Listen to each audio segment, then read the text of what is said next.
Hello. My name's Forrest Gump. The character of Forrest and Tom's characterization of him evolved. And the one thing we didn't want to do is we just didn't want to have Tom Hanks doing a Southern accent. We had a lot of discussion about this, not doing anything or doing something that was really heavy.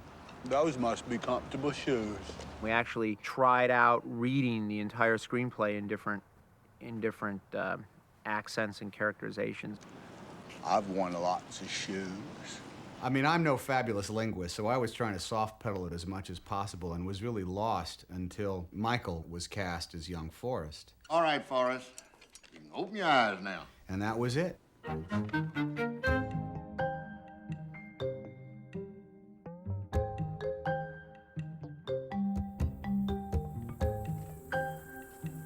Hey, Jenny, watch this. Toward the end of the casting process, we became very desperate to cast both young Forrest and young Jenny. We sort of landed on a young Jenny who came from Colorado, but young Forrest was really still very elusive. If there is a magical moment, it must have been when at an open casting call, this young boy from Mississippi came and decided he wanted to try out for this part of a little boy in a movie called Forrest Gump. The report for this audition showed up on the 7 o'clock news one night. My parents heard about it, and they told me, they asked me if I wanted to go to an audition and, try out for a movie and just for fun. I was like, yeah, let's go do it. And this is how these things work. You see hundreds and hundreds and hundreds of kids, and then one of them just, grabs onto you. Of course, then we're terrified because here's someone who's never been in front of a camera before, and so we put him through a pretty extensive screen test to see if he wasn't gonna crack under pressure. Marker? The seat's taken. After the auditions in Memphis, they called us up for a screen test in LA. You can sit here if you want. This was a big trip for me. I was 8 years old at the time, and I had never gone anywhere before, and this was the first time I was flying on a plane. What's wrong with your legs? Oh, nothing at all, thank you. My legs are just fine and dandy. Hannah Hall and I got to do our initial screen test together. We hadn't gotten the parts yet. We were both still on the run against probably 5 or 6 other kids. But they had us all there in the same spot, and they were just randomly pairing people together. I remember we kind of hit it off from the bat, we kind of became friends there.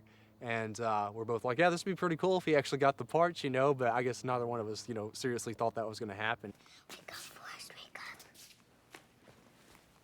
Jenny, what are you doing here? We were just flabbergasted. I mean, it was so real and so unique. Accident. Everybody was so enamored with what they saw that we finally had found our young guy, and production could go on as we planned.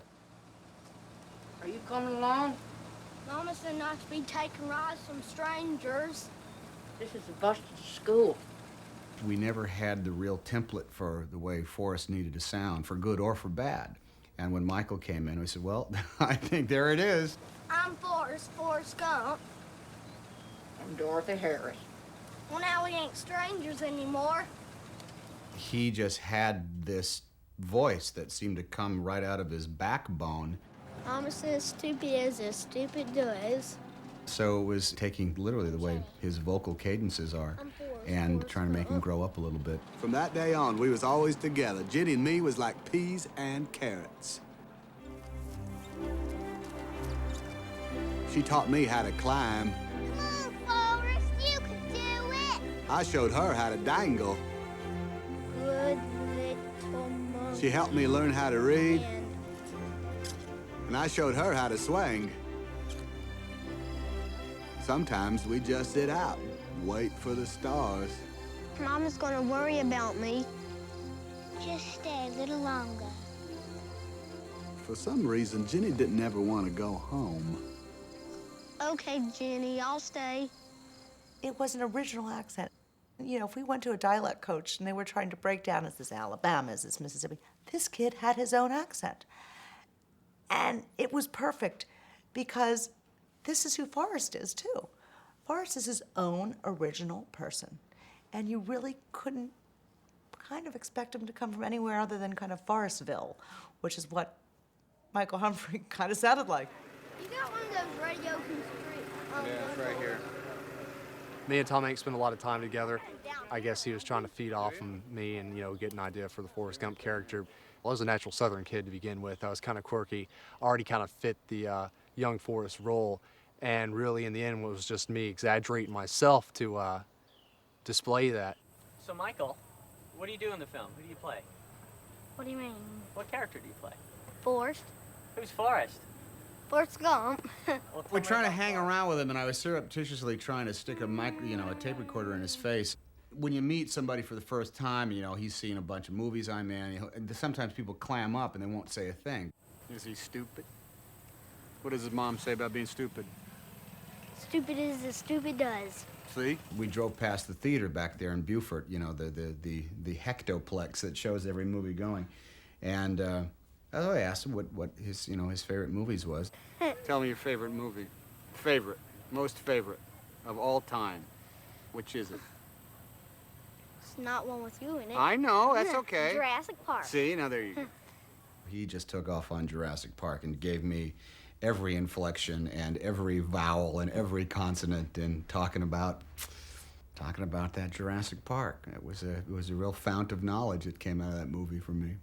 Now, here's what you're going to do. You're going to step up to your mark with the rock and say, hey, what's your line? Watch this, Jenny. Watch this, Jenny. And then when Hannah gets up alongside you under her mark, you're going to toss it. The dialect coaches that worked with me wanted me to perfect some of the lines in the movie, such as, you know, my name is Forrest Gump, and stupid is as stupid does. Being a kid from Mississippi, I already had a really Southern accent at the time, but I guess they wanted me to draw it out just a good bit more, you know, to really put a little character to Forrest with it. And you guys are going to just freeze and watch. He has syllables where there's no syllables. Yeah, it's fascinating. Then you're gonna cut it. I was working with Jessica Drake, our dialogue coach, and she was able to almost mathematically plot out, you know, the way Michael was going to be saying certain things. Come back a little bit. Right there. It was dead solid every time. And it did have a lot of logic because it was clear that here we plucked this young boy out of Mississippi and we weren't going to drum in any you should do it like this kind of skills into this young boy. I mean, he wasn't an actor, he was just an original kid. It made more sense what Tom was doing, which was to take on some of these vocal phrasings and characteristics of this young boy and bring that into his character, being the actor that he was, who could basically do just about anything. Well, you try it first. You say it first. Just do it now. To say that was the best splash ever. Right. Like after you just threw it in. That was the best splash ever. Okay, all right. I guess I say it. I guess so. Okay, all right, thanks. Sorry, I didn't mean to confuse you. Let me hear you. That was the best splash ever. So when my parents were telling me about the character and everybody was telling me about how the kid was going to be slow, I didn't really know what they meant by that at first. I want to show you something, Mrs. Gump. I wasn't sure if they meant, well, he was just completely stupid, or he was just like uneducated, or just not exposed or something. Right here. That's exactly what I was thinking. He just hadn't been exposed as everyone, you know, I guess probably kept in by Mama Gump all the time, right? Really hadn't seen much of the rest of the world or whatever. And so it just took him a little more time to catch up with everyone else. And I was a pretty quirky kid when I was 8 years old. You know, my mom was always talking about that too, so we always figured that it wouldn't take too much for me to pull off a character like that. Hey, dummy! Are you retarded or just plain stupid? The scene with the leg braces was a pretty cool one. Run, Forrest! Run away! Hurry! We were set up on the driveway that was running up to the Gump house. They had prepared the braces, and they had made 2 different copies, and both of them had cap bombs installed in the joints of the braces so that they could be remote detonated, and they could blow off my legs while I was running. We had to set little tiny explosive devices in there in order to release them so that they would actually, you know, shatter in the air. The day we shot the scene, they took me down to a shop and demonstrated what they were going to do with one pair they had rigged up. Went ahead and blew the cap bombs and blew the braces apart. Kind of freaked me out a little bit. I was like, wow, I really don't want those coming off my legs like that, you know? I remember going back a couple of times to do that scene on Oak Alley, and he was very trepidatious about it. We did a ramp with the camera where we actually changed the speed of the film so that he would start going in slow motion right at the breaking out of these braces. And then, you know, when you saw him look up with this big, happy smile on his face. I wonder if that look came from his thrill over the fact that he hadn't been injured by these braces that were detonating off of his legs. See?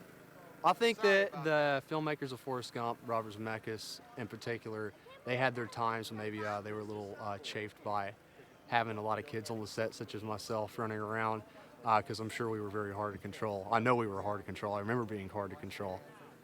You know, Bob had a tolerance level that was met head on working with the children on Forrest Gump. And there was a stage in the production where I noticed that a few what I would call second unit type sequences, most of which are not in the movie, were delegated to me because I think Bob had felt like, look, I got the hero moments I need. Now can you get these other little bits like Forrest crossing the bridge with the fisherman for the third time?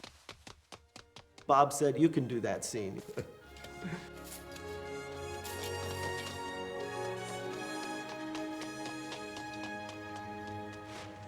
That boy sure is a running fool.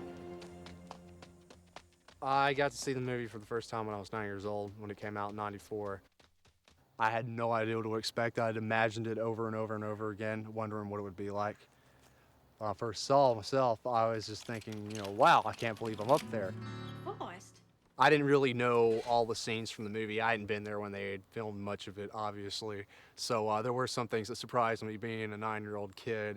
You know, some of the more adult scenes that were going on, some of the violence in the Vietnam War scenes. And it was a pretty striking movie for me at 9 years old. Like I said, I'd never seen anything quite that intense.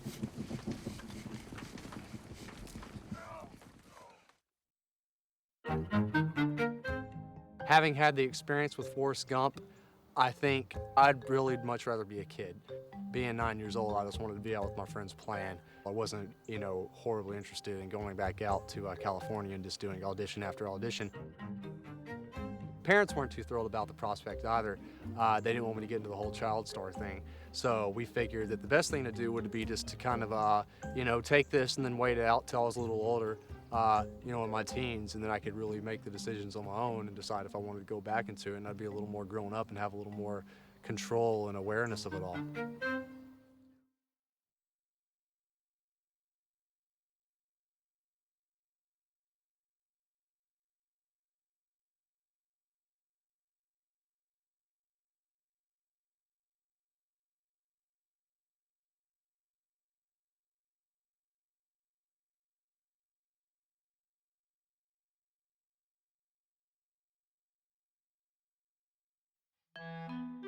So how do Forrest and Jenny know each other?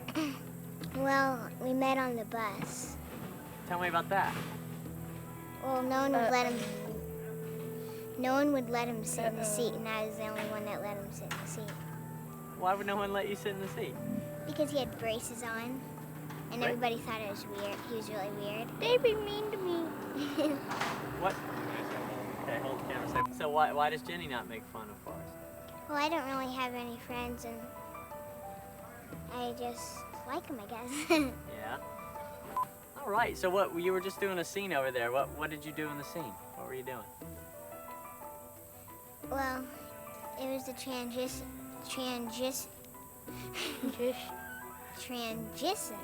We look in the pond, and then it changes into the older Forrest and older Jenny.